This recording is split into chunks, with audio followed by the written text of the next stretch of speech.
Hoje eu vou contar a história de um clássico do George Harrison, Here Comes the Sun, presente no disco de 69, Abbey Road.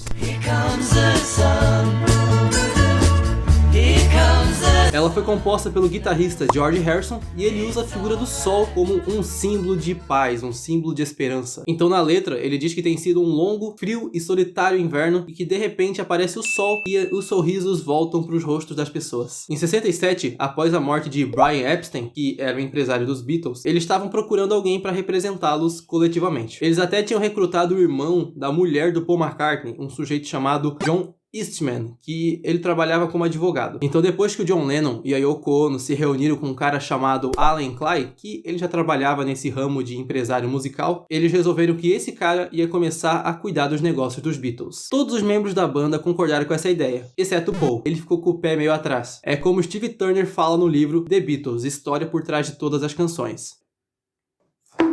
Aí, Clay se ofereceu para reestruturar a Apple, preparar uma oferta pública de aquisição das ações da Northern Songs, que não pertenciam aos Beatles, e negociar uma taxa melhor de royalties com a EMI. Conseguiu persuadir John, George e Ringo quanto à sua habilidade para fazer tudo isso, mas Paul se manteve leal a Eastman. Como resultado, a existência dos Beatles estava agora sob ameaça e as frequentes reuniões da Apple eram repletas de tensão. Com todas essas tretas acontecendo, o George estava ficando meio de saco cheio, achando até que estava ficando meio parecido com os tempos de escola. Então ele deu a si mesmo um dia de folga. Aí ele resolveu visitar o seu amigo Eric Clapton, lá na Vila Erust, que fica na cidade de Surrey, que fica lá no sudeste da Inglaterra. Então numa manhã ensolarada de primavera, o John pegou um dos violões de Eric emprestado e foi dar um passeio pelo jardim. Aí ele começou a sentir uns raios de sol na cara, aí ele teve uma overdose de otimismo e dali começou a compor Here Comes the Sun. O George dizia que foi um baita de um alívio ele simplesmente sair para pegar um sol e que a canção veio até ele. Abre livro, fecha livro. Era uma bela manhã de primavera e estávamos sentados no alto de um grande cercado no fundo do jardim, dedilhando nossos violões, quando ele começou a cantar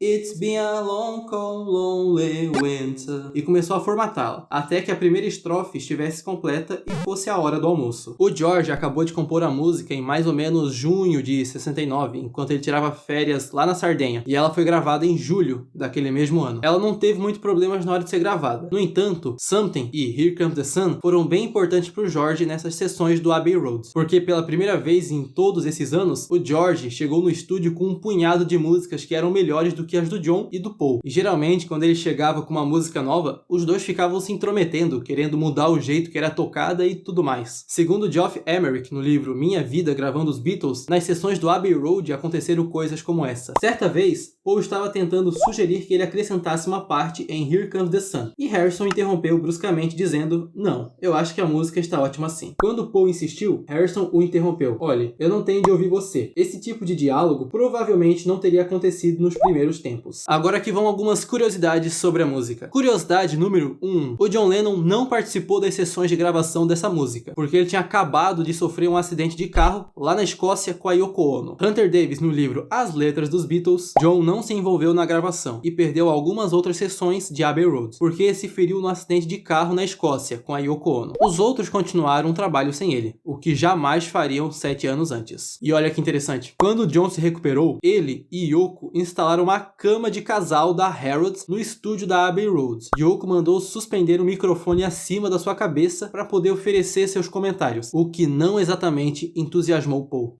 Oxi. Curiosidade número 2. No manuscrito da música, ou seja, na caligrafia do próprio George Harrison, ele não se deu ao trabalho de escrever os versos inteiros. Ele usou LD, que é uma abreviação para Little Darling, e HCTS, que é Here Comes the Sun. E aliás, bem interessante essa estampa do papel que ele usou. E essa foi a história de Here Comes the Sun. Clicando aqui você vai pro meu último vídeo, e semana que vem tem mais vídeo bitomaníaco aqui no canal. Te vejo lá.